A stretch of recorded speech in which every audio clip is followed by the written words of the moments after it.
নমস্কাৰ প্ৰিয় বন্ধুসকল, আজি মই আপোনালোকলৈ লৈ আহিছোঁ শিৱ মহাপুৰাণৰ ৩য় অধ্যায় বৰ্মা আৰু বিষ্ণুৰ প্ৰতি শিৱৰ বৰদান। ভিডিঅ'টো চাই যদি ভাল পায় লাইক, কমেণ্ট আৰু ছাবস্ক্ৰাইব কৰি দিব। তেতিয়াহ'লে আহক এতিয়া ভিডিঅ'টো আৰম্ভ কৰোঁ। বৰ্মাদেৱে নাৰদক কৈছিল, হে বোপা নাৰদ, তাৰ পাছত কি হ'ল শুনা। নাৰায়ণে পঞ্চমন্ত্ৰ লাভ কৰি যথাবিধি জপ কৰাত মহাদেৱে পৰম প্ৰীতি লাভ কৰি তেওঁৰ সন্মুখত আবিৰ্ভূত হৈছিল। তাৰ পাছত নিজৰ নিশ্বাসৰ দ্বাৰা বেদৰ জন্ম দি বিষ্ণুক প্ৰদান কৰিছিল। হে বোপা নাৰদ, সেই বেদত নানাবিধ মন্ত্ৰ আৰু নানা প্ৰকাৰৰ ক্ৰিয়া বৰ্ণিত আছে। সকলো বিদ্যাৰ নিধি ঈশ্বৰ মহেশ্বৰ বুলি সেই সনাতন বেদে কয়। ভগৱান বিষ্ণুৱে শেষত মোৰ প্ৰতি প্ৰসন্ন হৈ মোক সেই বেদ প্ৰদান কৰিছিল। মহেশ্বৰে পুনৰ মহাত্মা বিষ্ণুক সুন্দৰ উপনিষদ দান কৰিছিল। সেই উপনিষদো বিষ্ণুৱে কৃপা কৰি মোক প্ৰদান কৰিছিল। তাৰ পাছত বিষ্ণুৱে মহেশ্বৰক সুধিছিল, হে প্ৰভু, আপুনি কি ধৰণে তুষ্ট হয় আৰু আপোনাক কি ধৰণে ধ্যান কৰিলে তুষ্ট হয় মোক জনাওক।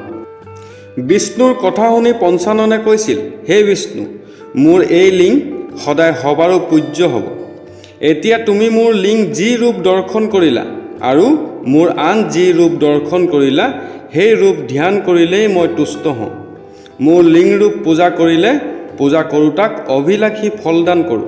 হে নাৰায়ণ, আনহাতে নালাগে পৃথিৱীৰ মানুহে যেতিয়া মনত দুখ পাব তেতিয়া মোৰ লিংগ পূজা কৰিলে মই সেই মানুহৰ সৰ্বদুখ নিবাৰণ কৰোঁ। তাৰ পাছত বিষ্ণুক বৰ প্ৰদান কৰিছিল। বিষ্ণুক বৰ প্ৰদান কৰি মোৰ পিনে লক্ষ্য কৰি দেৱ পঞ্চাননে কৈছিল, এই পদ্মাসন বৰ্মাই জগতৰ মাজত সৃষ্টি কাৰ্য কৰি থাকিব। হে বিষ্ণু, তুমি এই বৰ্মাই সৃষ্টি কৰা সকলো জীৱ পালন কৰি থাকিবা। হে নাৰদ, হৰিক হৰে হৰ লিংগৰ পূজাবিধি বৰ্ণনা কৰিছিল।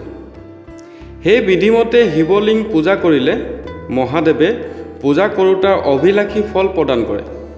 মই তোমাক সেই পাপনাশী পূজাবিধিৰ কথা পাছত বৰ্ণনা কৰিম। এতিয়া বিষ্ণুৱে কি কৰিছিল শুনা।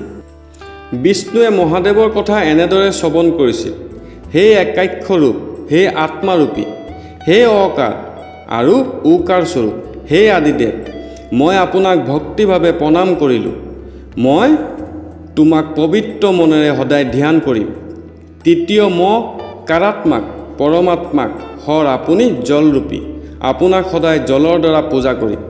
আপুনি চিত্ৰ, স্মৃতি, জ্ঞান আৰু ধৰ্মস্বৰূপ, মই সদায় আপোনাৰ পাদ পদ্মত প্ৰণাম কৰি থাকিম। আপুনি পৰমাত্মা, জ্ঞানগম্য, মই সকলো সময়তে আপোনাক নমস্কাৰ কৰিম। আপুনি হিৰণ্যবাহু আৰু হিৰণ্যৰেতা, আপোনাৰ পাদ পদ্মত হিৰণত কৰিলোঁ। আপুনি কবদী, সৰ্ব, ভজংগ ভৰণ, আপোনাক নমস্কাৰ কৰোঁ। আপুনি কিশাকপি, শিৱ, সৰ্বব্যাপী, নিধিসমূহৰ প্ৰতি, লিংগী, লিংগৰূপী, আপোনাক নমস্কাৰ কৰোঁ। আপুনিয়ে ব্যায়ামৰূপী, তেজৰ আধাৰ, আপোনাক বাৰে বাৰে নমস্কাৰ কৰোঁ। আপুনি শ্মশানত যোগী, বাৰীগৰ্ভ, আপোনাক ভক্তিভাৱে প্ৰণাম কৰোঁ।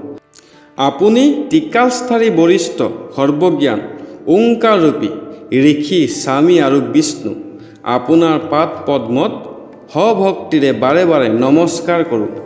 সূতমুনিয়ে নমীক্ষাৰণৰ সোণকাদি মুনিগণক কৈছিল যে বিষ্ণুৱে বৰ্মাৰ সৈতে এনেদৰে শিৱক স্তৱ কৰি বিৰত হৈছিল।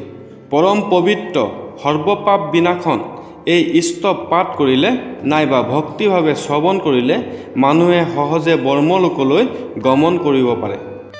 শুক্লপক্ষ প্ৰতিপদৰ পৰা যিদৰে চন্দ্ৰ বৃদ্ধি হয় সেইদৰে এই স্তৱ পাঠ কৰিলে নাইবা শ্ৰৱণ কৰিলে মানুহৰ পুণ্যফল বৃদ্ধি হয়। হে মুনিগণ, বিষ্ণুৰ স্তৱত সন্তুষ্ট হৈ শংকৰে বিষ্ণুক আৰু বৰ্মাক দেখা দি কৈছিল, হে সুৰশ্ৰেষ্ঠদ্বয়, মই তোমালোকৰ প্ৰতি পৰম সন্তুষ্ট হৈছোঁ। তোমালোকে মোক মহাদেৱ ৰূপে দৰ্শন কৰা আৰু মনৰ পৰা সকলো ভয় বৰ্জন কৰা। মোৰ ইচ্ছাতে প্ৰকৃতিৰ পৰা তোমালোক দুজনা সৃষ্টি হৈছা। মোৰ নিগুণ ৰূপ তিনি ভাগত বিভক্ত, গুণৰ সৈতে সেই তিনিগুণ সংযুক্ত কৰা। মোৰ সোঁ ভাগত বৰ্মা পদ্মাসন, হৃদয়ৰ মাজত পৰমাত্মা আৰু বাওঁ ভাগত নাৰায়ণ থকা বুলি ভাবি লোৱা। মনত ৰাখিবা ময়ে পৰমাত্মা, হে ধৰ্ম আত্মা, মহাবলশালী, সুৰশ্ৰেষ্ঠদ্বয় মই তোমালোক দুজনৰে প্ৰতি অতিশয় প্ৰিয়। এতিয়া তোমালোকে কি বৰ লাগে কোৱা, মই তোমালোকৰ অভিলাষীত বৰ প্ৰদান কৰিম। মহাদেৱে তেনেদৰে কৈ বিষ্ণুৰ দেহ হাতৰ দ্বাৰা স্পৰ্শ কৰিছিল। বিষ্ণুৱে তেতিয়া পৰম ভক্তিভাৱে পঞ্চাননক প্ৰণাম কৰিছিল। বিষ্ণুৱে কৈছিল, হে প্ৰভু, আপুনি যদি আমাৰ প্ৰতি সন্তুষ্ট হৈ বৰ প্ৰদান কৰিব বিচাৰিছে, তেতিয়া আমাৰ যেন আপোনাৰ প্ৰতি অচলা ভক্তি হয়, সেই বৰ প্ৰদান কৰক।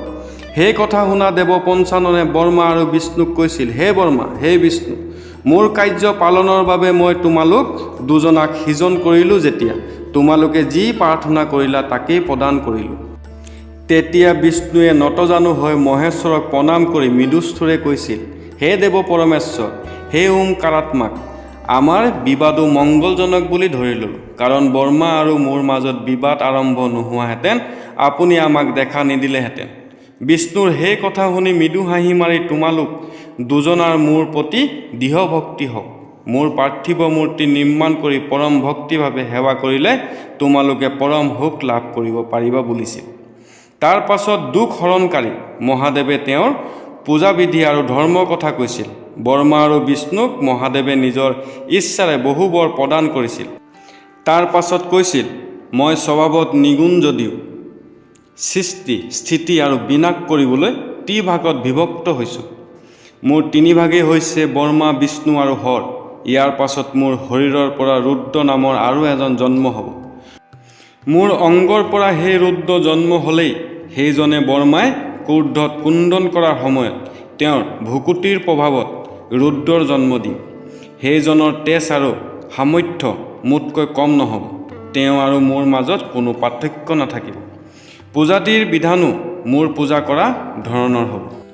নিগুণ হ'লেও মই সংযোগ বৰ্ষত মোৰ বন্ধন নাই বুলি জানি ল'ব। মোৰ এই ৰূপক শিৱ বোলা হয়। ৰুদ্ৰও মোৰ এই ৰূপ শিৱতুল্য সদায় নিৰ্মল বুলি জানি ল'বা। এই ত্ৰিজগতৰ মাজত শিৱ আৰু ৰুদ্ৰৰ অভিন্ন একেই ৰূপ বুলি জানিবা। সোণৰ দ্বাৰা সোণৰ অলংকাৰ গঢ়িলেও যিদৰে সোণৰ গুণ হ্ৰাস নহয়, সেইদৰে শিৱ আৰু ৰুদ্ৰৰ নাম পৃথক যদিও শিৱ আৰু ৰুদ্ৰৰ মাজত কোনো পাৰ্থক্য নাই। মাটিৰ দ্বাৰা যিদৰে নানা ধৰণৰ পাত্ৰ গঢ়িব পাৰি আৰু সেই পাত্ৰবোৰ নাম পৃথক থাকে, মূলত কিন্তু সেই পাত্ৰবোৰ মাটিৰ। তোমালোকে তেনেদৰে মোৰ আৰু ৰুদ্ৰৰ মাজত ভেদভাৱ নাৰাখিবা। হে বিষ্ণু, তুমি পবিত্ৰ মনেৰে অতি গভীৰভাৱে মোৰ ৰূপবোৰ ধ্যান কৰি থাকিবা। হে বৰ্মা, হে বিষ্ণু, তোমালোক প্ৰকৃতিৰ জাত, ৰুদ্ৰ কিন্তু প্ৰকৃতিৰ জাত নহয়। মোৰ নিৰ্দেশত ৰুদ্ৰ উৎপত্তি বুলি জানি ল'বা। এই ৰুদ্ৰ তামস স্বভাৱ যদিও তেওঁ বৈকাৰিক অহংকাৰ নামে জগত বিখ্যাত হ'ব। সামান্য তামস গুণযুক্ত হ'লেও তেওঁক বিজ্ঞসকলে তামস বুলি নক'ব। সুতমুনিয়ে সোণকাদি মুনিগণক কৈছিল যে দেৱ পঞ্চাননে বিষ্ণুৰ পাছত বৰ্মাক কৈছিল, হে বৰ্মা, মোৰ নিৰ্দেশ মতে তুমি সকলো ভূত সৃষ্টি কৰি থাকা। মোৰ শৰীৰৰ পৰা তোমাৰ ভুকুটিৰ পৰা জন্ম লাভ কৰা ৰুদ্ৰক সদায় সন্মান কৰিবা। তোমালোক তিনিজনাই দুষ্টক দমন আৰু শান্তক সদায় পালন কৰি থাকিবা।